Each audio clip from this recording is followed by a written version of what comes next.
पाहुण्याला सांगतो जाऊन माती तुमचा भाऊ तर माती एकटे बांध म्हणता काय चला म्हणा मी आत्ता बघून चला बरं बापूला सांगू या अय बापू हा ते बघ तुझा लाडका लेख काय करतो माती काय लागला सगळी वावरातली खरं काय खरं नाही तर काय खोट मी त्याला बापू लय मारीन बर का त्याला नीट सांग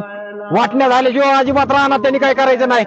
येऊन ते बरं माधव चोतला जमीन काय त्यासाठी घेतली काय माती काय नाही त्याला आता सगळंच पैसे कोण टाकतो काय आला बघ येऊ आला हो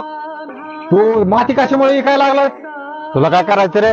माझ्या बापाची माती आहे मी इकीन नाही तर काय करेल तुझ्या बापाची मला काय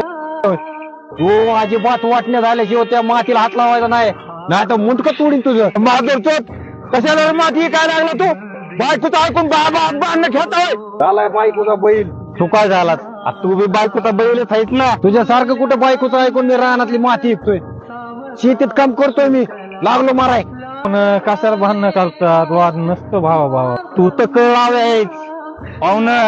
इथं येऊन चाळ्या लावायचं नाही पाहुणा आहेत पाहुण्यासारखंच राहायचं पाहुणा मी काय लावल्यात चाळ्या तुमच्या त्या पाहुण्या रावल्याला कशाला बोलतो त्याने काय चाळ्या लावल्यात पांड्या परस्पर या माती विकू नको ह्याच्यामुळे भावात भांडणं होते खून होते